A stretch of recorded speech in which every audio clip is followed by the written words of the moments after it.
ابن عباس فرماتے ہیں کہ حضور نبی کریم صلی اللہ علیہ وآلہ وسلم نے یہ واقعہ ہمیں سنایا کہ جب حضرت لوط علیہ السلام کے پاس فرشتے انسانی شکل میں حاضر ہوئے تو حضرت لوط نے فرشتوں کے بارے میں گمان کیا کہ شاید یہ مہمان ہیں۔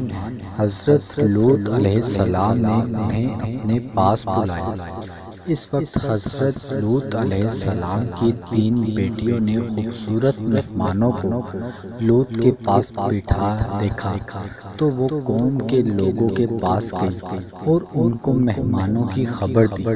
تو یہ سن کر لوطی لوگ بھاگ بھاگ کر حضرت لوط علیہ السلام کے گھر کی طرف پہنچے تو حضرت لوط علیہ السلام نے ان سے کہا، یہ تو میرے مہمان ہیں، تمہارے لیے میری بیٹیاں ہیں، یہ تمہارے لیے مہمانوں سے زیادہ پاک ہے، اگر تم ان سے نکاح کر لو ہمیں آپ کی بیٹیاں نہیں چاہیے، جو ہم چاہتے ہیں وہ آپ جانتے ہیں۔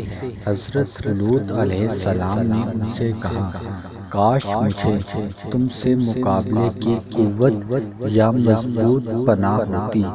یہ سب گفتگو اس وقت جبرائیل علیہ السلام مہمان کی صورت میں سن رہے تھے۔ وہ کہنے لگے، اے لوط علیہ السلام غم نہ کریں، ہم تو آپ کے رب کی طرف سے بھیجے ہوئے ہیں، یہ آپ کو کچھ نقصان نہیں پہنچا سکتے۔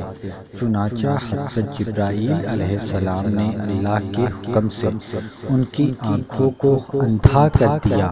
وہ سب لوٹ گئے، یہاں تک کہ گھر سے باہر نکل آئے اور دروازے پر کھڑے لوگوں سے کہا، ہم اس وقت بہت بڑے جادوگر کے پاس سے آ رہے ہیں، اس نے ہمیں اندھا کر دیا ہے، جس کی وجہ سے ہم آپس میں الجھ کر آ گئے۔ پھر اس قوم پر رات کو اللہ تعالیٰ کی طرف سے عذاب نازل ہوا۔ جبرائیل علیہ السلام نے پوری بستی کو الٹایا اور آسمانوں کی طرف لے چلے۔ پھر جبرائیل علیہ السلام آسمان و زمین کے درمیان معلق ہوئے، یہاں تک کہ وہ لوگ آسمان کے پرندوں کی آواز سن رہے تھے۔